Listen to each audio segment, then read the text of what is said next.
So hey guys, it's May 2021. We're back talking about Knights Beach Resort again in Dunnville, Ontario. So today I want to talk about the lot that they currently have for sale.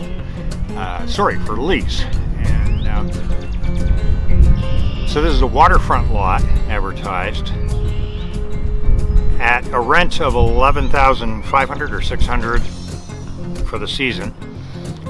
Plus the HST. Additionally, there's a $20,000, what they're calling now a membership fee. Now, when my friend started all this problem with the park, put it that way for now, they called it an impact fee, which is something I disputed, saying to them that, you know, an impact fee is something that you pay to a region, a conservation authority, something like that, for shoreline protection in this case, protecting the environment, taking care of things.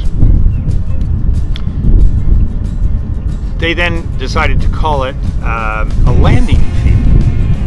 Don't know where they came up with that one, but if you look up the definition of a landing fee, it always applies to an aircraft and an airport, so I don't know why they did that. But I see now that they've decided they're going to call it instead a membership fee.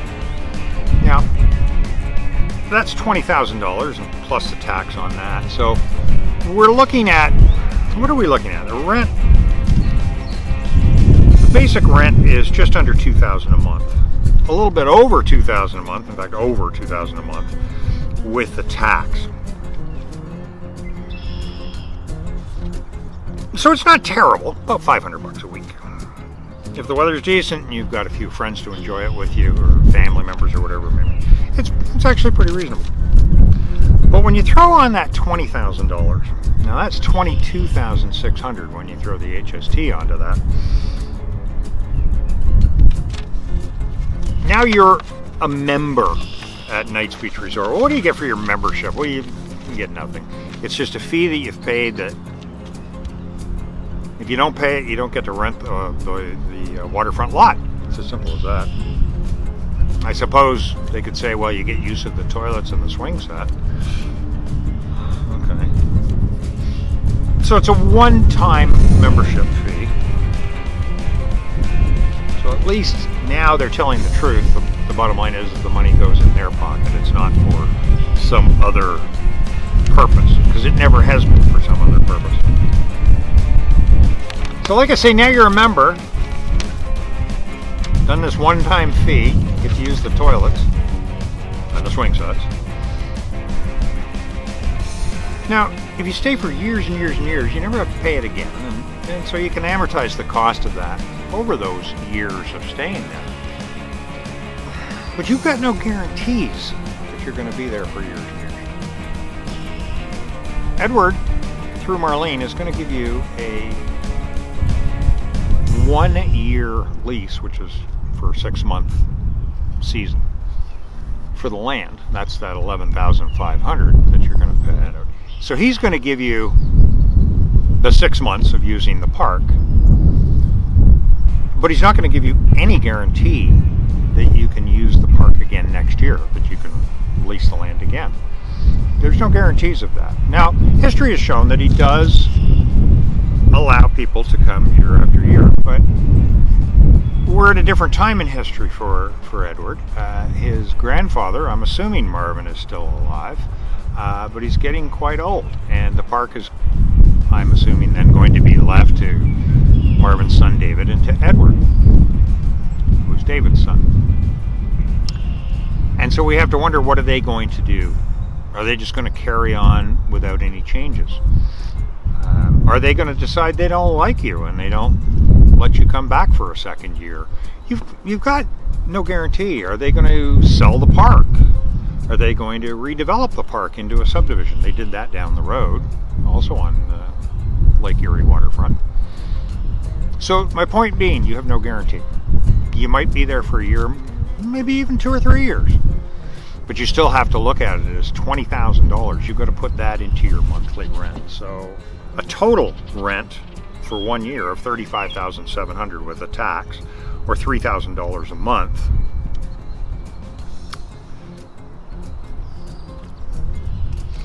So you're up to $3,000 a month from the $500 a month. So that's for 1 year. So I didn't do the math for you, but if you do the math, let's say you stayed for 5 years, you're still going to say, well, your rent is a lot higher than $500. It's going to be at least doubled that because of this $20,000 fee you paid. So again, like I say, if you were able to stay 10 years, you could amortize that over the 10-year period, $2,000 a year. Not so bad, but you've got zero guarantees that that's what's going to happen. What the hell do I know? It's just a bunch of what ifs. What you could do, though, is ask Edward. Why don't you ask Edward for a lease commitment? Say 5 years commitment. That he guarantees he'll give you a 5-year lease on the waterfront lot. See how that works out. Give it a try. Let us know how it works out. Otherwise, $3,000 a month for a trailer lot in Ontario, that's pretty much the most expensive park in town. Now, there's another point I want to make here. And again, you may not think this is important. I do. Everybody these days carries a camera in their pocket. Pull out your phone, take a picture. It's as simple as that. So Marlene could step out the door, walk across the grass, and take a picture of this waterfront lot and a picture of Lake Erie, and put that in her ad for this empty lot. Empty lot, turn your RV into a lakefront or a beachfront escape. That would be it. Very simple. Yeah, lakefront. Turn your RV into a beachfront escape. Well, the thing that I'm getting at here is that photo of that happy couple sitting at the beach, enjoying that beautiful sunset over the water with their RV at their backs. This is not Knight's Beach. It's not Lake Erie. Now, anyone who's at the park would know that right away because of the fact that you don't get to set up your trailer that way at the beach, parallel to the waterfront. And in fact, the photo is taken from a website / blog titled 365 Atlanta Traveler, based out of Atlanta, Georgia. The photo comes from an article published by them called 19 Plus RV Parks in Florida that you should totally visit. This picture you're looking at is most likely the Gulf of Mexico. I don't understand why the false advertising. Why not just, like I said, walk across the lawn and take a photo of the real thing? Now, I know some people might consider that a minor point, but I don't. I consider that false advertising. I think it goes to the nature of what I've been saying all along about Marlene and Edward, Marlene particularly, that she makes a lot of false promises. And I think this photograph is one more of her false promises. Lake Erie is not the Gulf of Mexico. Ontario is not Florida. I'm not saying that's a negative thing. I'm just saying the Gulf is the Gulf and Lake Erie is Lake Erie. And false advertising is false advertising. I don't know. I just feel like business people who mislead customers so readily should scare the hell out of you. So everyone take care, stay safe this year. COVID is still with us. Enjoy the camping season, enjoy the summer.